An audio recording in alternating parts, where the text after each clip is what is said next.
When a crime is committed, the perpetrator inevitably leaves behind something, a description, DNA, or physical evidence. This is the criminal's print on the scene. Welcome to the Criminal Prints Podcast, episode 18. Hello, everybody. Welcome to the Criminal Prints Podcast, episode 18. This is Zach. And this is your co-host, Jaron. And today, we're going to be talking about the disappearance of Paige Marie Renkoski. Paige was born on February 2nd, 1960. Paige was 5 foot, 6 inches tall, and 125 pounds. She had blonde hair and blue eyes. Uncharacteristically for her age, Paige had surgical scars on her right arm and her right leg, and an additional scar on her right elbow. She had 2 surgical scars on her left knee, and her right knee had been replaced. Paige was born in Lansing, Michigan, and in 1990, at the time of her disappearance, the population was 127,321. So her father was Carl Renkoski, and her mother is Ardis Renkoski. And Paige had 3 siblings, they're all sisters: Tammy, Michele, who also went by Missy, and Cheryl.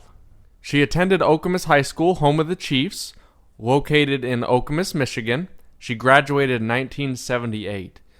In her time there, she was a cheerleader. She enjoyed swimming and skateboarding. On an interesting note, she also modeled in local fashion shows. Her sister Michele described Paige as hardworking and a fun-loving woman, and also said that Paige had an incredible sense of humor. She was also described by her childhood friends as, quote, the creative one. She was the center of a huge group of friends, and she was not shy. She was very outgoing. Paige loved Star Trek and Batman. She was a very dramatic person and a very talented singer.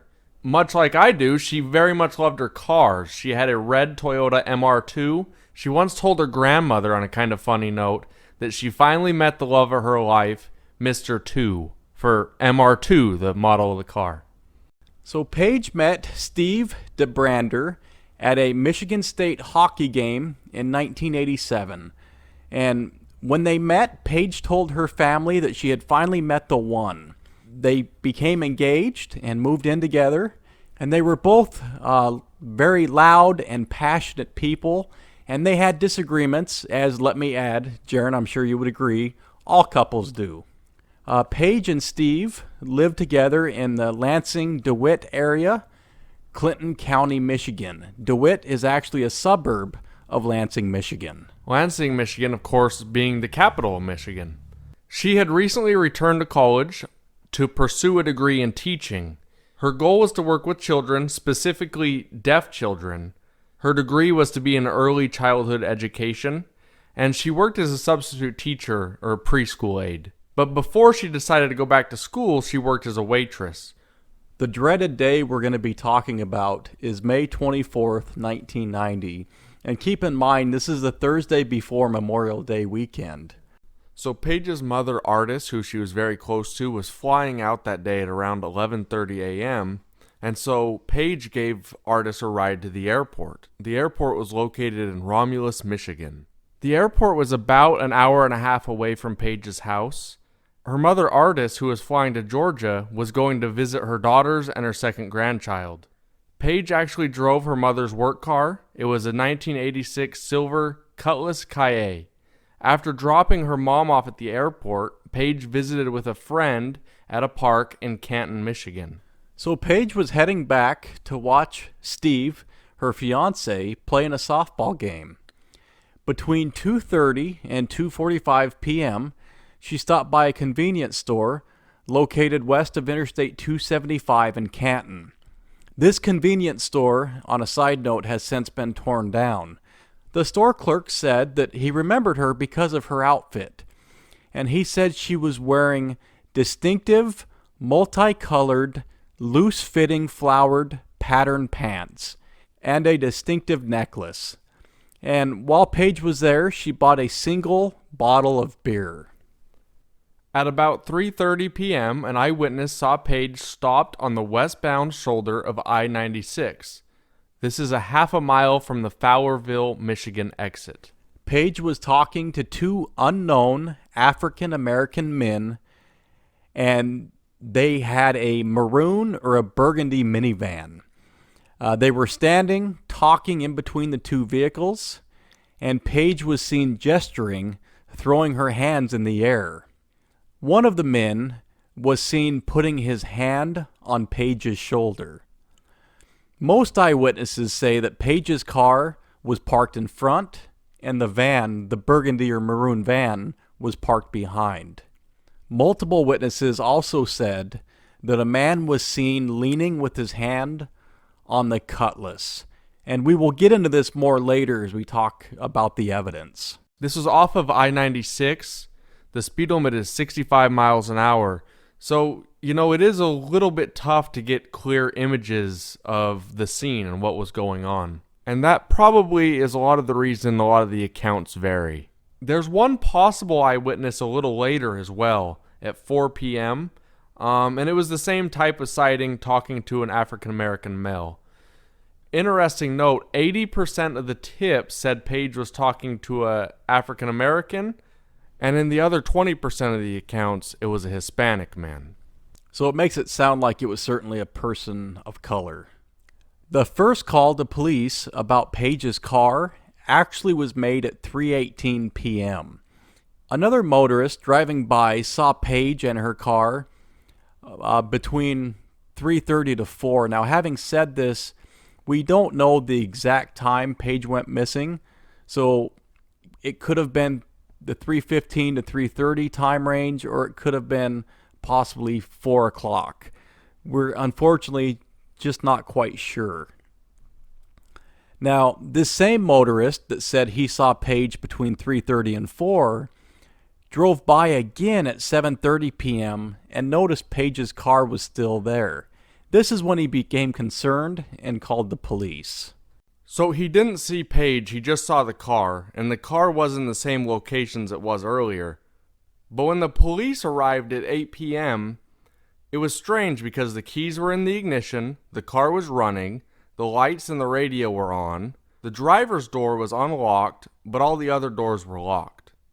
To make it even weirder, Paige's shoes were on the driver's side floorboard, and one shoe was partially tucked under the driver's seat. We will actually post a picture of the shoes and the floorboard to our Facebook and Twitter so you can get a visual of this yourself. So a little bit more about the scene. Her purse and her wallet were in the car.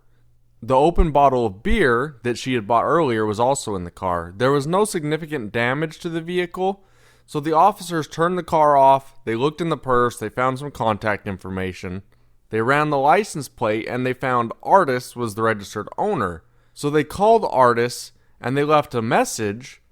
But remember, Artis isn't home. She's in Georgia. So at 9 p.m., the boyfriend Steve called Artis and told her that Paige hadn't made it home. He was expecting Paige to be home by 3 o'clock. And remember, Paige was always on time. She was very punctual. So this was very strange. This wasn't a usual occurrence. So Steve called Artis at 9 p.m. And later, Artis, when recounting this conversation, said that, quote, Paige wasn't one to be late for anything. I just knew that something was very, very wrong, close quote. Artis also said, quote, the minute her boyfriend called me at 9 p.m. and said she was to be home by 3 p.m., it was like I was hit in the stomach, close quote. So Artis hadn't heard from Paige since she dropped her off at the airport, and obviously at this point they're worried. But keep in mind this is the 90s, there are no cell phones. So they actually asked Steve to go to Artis's home and check the message machine just to see if anyone called or if Paige had called and left a message. The house was locked, so Steve had to get a little bit creative and he got in the house through a window. So then at 10:30 that night, Steve got in, as Jaron would say, through the window and checked the messages. And this is when he hears a police message and realized that, Jaron, I kid you not, the car had been towed away. So Steve calls Artis back with this information, and they're both just shocked. And, this is when it would really sink in. Paige is missing. So police believe that Paige vanished around 4 p.m. So this leads us to a point where we have to talk about the car being towed. Zach, do you think it's a little unusual given the circumstances that they found the car with it running, undamaged, her shoes in the car, purse inside, etc.? Do you think it's strange it was towed instead of investigated? Honestly, I think it was an absolutely terrible decision by the police. If somebody doesn't have their shoes on, their wallet's in there, clearly, in my opinion, she had no intentions of being away from her car very long, if at all. So in my mind, this should have been a red flag. Hey, why is this car running? Why is the wallet here? Why are the shoes here? It definitely should have been investigated at that point instead of just being towed. So if you remember, this is also the Thursday before Memorial Day. And because of this, there was a skeleton crew for police. You have to wonder if that affected their decision just to tow it rather than to investigate it. Around midnight, police call Artis and tell her that the car was found. Artis later said, "When they called me at midnight and said they found the car, I was numb, absolutely numb." So a client of Paige's sister, Tammy, actually had Artis and her daughter flown back home from Georgia in a private plane. This is really, really cool of this client to do. So it wasn't until the next day, Friday the 25th, that Steve, her fiance, met with the police. On May 26th, which is now 2 days after she went missing, the car was finally checked. That's a good thing to do, wouldn't you say? I certainly wish they would have done that originally instead of waiting for 2 days. So at this point, it's finally searched and processed as a crime scene. They did find a little bit. They found a partial palm print on the car, which was the same spot where witnesses said they saw somebody leaning on the car. And I feel like it's worth saying they probably could have found a lot more, but we had officers in the vehicle. We had them, it got towed, and there's people and deterioration from weather or whatever it may be. So that palm print is basically all we have to go off of. Very unfortunate situation. Very sad. So just before Paige disappeared, she deposited a large sum of money in her bank account. Now, this money was left untouched. Paige also had no plans to travel, and we know she, as we mentioned before, was a homebody, so she rarely traveled. And she was extremely close to her family and Artis. She was engaged to be married soon. In my opinion, Jaron, I'm sure you'll agree, Paige had no reason to go away on her own. And according to law enforcement, foul play is certainly expected. So as we go forward, on June 27th of the same year, there were a bunch of billboards put up of Paige, 25 of them in total, and that was just part of the larger search that was going on. Eventually, investigators received a letter with a map on it. And the letter said, "The information may be a red herring. However, I have recently come into some information about Paige that may or may not be true. I have tried to verify as much of the information as I could and have found many of the details to be true." So the map in this letter is supposedly the route taken by her abductors. And the letter ends by saying, "Thank you for your attention to this." So November 2011, the property found from information from this letter was searched. And this property is in Livingston County's Conway Township. And having said this, cadaver dogs had multiple positive hits in this area, including one just the week before. And the FBI, state, and local police were all involved in this search. Unfortunately, nothing was found. And in May 2011, authorities searched a pond in Handy Township, Michigan. They used ground-penetrating radar and, of course, divers in the pond, and they did find some bones, but it turned out to be animal bones. And the dive team didn't find anything. But interestingly, there was a witness that said she saw cement-covered boots there around the time Paige went missing. So now we're going to get into suspects or persons of interest. In May 2001, an unidentified inmate that was in a Michigan prison was named a suspect. And he was in jail for a carjacking of a young woman just weeks after Paige went missing. The suspect was interviewed several times by police, and he did take and passed a lie detector test or a polygraph test. And once he passed, he was eliminated as a suspect. I don't really trust lie detector tests, but it is a lot better to pass a lie detector test than it is to fail one. So we had another suspect who took a lie detector test and happened to fail it. The suspect was 17 years old at the time of Paige's disappearance, and all of this is according to a retired detective, Todd Lazard of the Livingston County Sheriff's Department. But we don't know much of anything else about this suspect. We do know also that police have 6 sketches of these persons of interest. And of course, these sketches came from eyewitnesses that saw Paige on the side of the road before she disappeared. We will also post these sketches on Facebook and Twitter. But these are just sketches, so even though they help, they're certainly not exact. And again, these witnesses saw them at 65 miles an hour, so it's going to be very difficult. So now I want to talk a little bit about Artis and Michele. And after Paige disappeared, I think it's fair to say that Artis dedicated her life to helping families with missing family members. Artis was an advocate for the missing. For 15 years, she was a leader and program coordinator for the Mid-Michigan chapter of Parents of Murdered Children. And she was a very active member of the Missing in Michigan since it started in 2010. She was often a guest speaker at conferences and meetings. In 2005, she received the Senator William Van Rogenmorter Crime Victim Advocate of the Year Award. In 2015, Artis became the first to get the Michigan State Police Missing in Michigan Advocate Award of the Year. One really cool side note is that award is now known as the Paige Renkoski Advocate of the Year Award.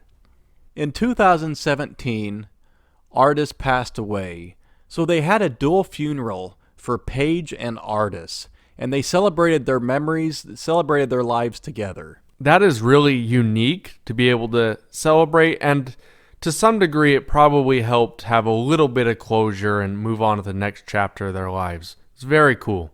Paige's niece, Nicole, is actually pursuing a career in criminal justice. Now, Nicole was born after Paige went missing, but Nicole said, quote, "Since my mom started telling me about the case, it was always kind of my goal to help other people in the same situation," close quote. So from this horrible tragedy, the Renkoski family has helped countless people, and they've turned a nightmare situation into a lot of good. I think this is just fabulous. So since Artis died, Michele has stepped in and helped take charge of the Facebook page and checks in with authorities on Paige's case. So please go check out this Facebook page. It is Paige Renkoski 52490 Never Give Up. This is one of the tools they use to keep Paige in the spotlight. So that's a cool thing, and it'd be good to support it. Michele said that, quote, "Since my mother passed away a year and a half ago, someone's got to be the squeaky wheel," close quote. Michele also keeps in touch with authorities on a regular basis. And on a side note, I want to personally thank Michele for all her help and her kindness. You were an absolutely huge help for me in this case, in the research, and you were so very kind to me. Thank you very much. It is greatly appreciated. So we'll talk just a little bit about theories. The big question that looms over this is, why did Paige pull over? So you have to wonder, could there have been a minor fender bender? And on this, the Livingston County Sheriff's Department cold case team said there was some damage to the front end, but nothing overly glaring.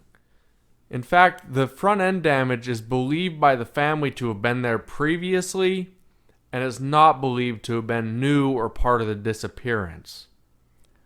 So could it have possibly been a stage accident? Could they have been trying to get her to pull over on purpose? Somebody asking for help or impersonating somebody that needed help? Something of that manner? It's certainly possible, but it's very difficult to say. Could it have been somebody impersonating a cop that got Paige to pull over, Jaron? That's certainly possible, but we don't have any witness information that would tell us definitively that that happened. Could it have been somebody that Paige knew? I've thought a lot about this. It would have been someone that she could have known or trusted. It's certainly a possibility, but with the unknown factor, we can't say either way. And generally speaking, if somebody that you know, motions for you to pull over or whatever it may be, you're probably not going to do that right on the interstate. She was only a half mile off of a turnoff, probably would have taken that turnoff, found a parking lot, and done it that way.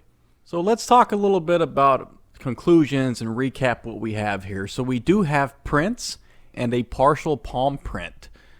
But again, they're not exactly sure if this partial palm print belongs to the suspect. We just know it was somebody leaning on the vehicle. We do not have DNA evidence from the suspect, but they do have DNA from Artis and Michele, which of course would help identify Paige if she was found. Again, we basically lost the crime scene when they towed the car, unfortunately. I agree completely. They got in, they turned off the car, they contaminated the crime scene. Not good at all. On a bright note, there is a cold case team that is investigating Paige's case currently. So they are putting effort into it, doing the best they can.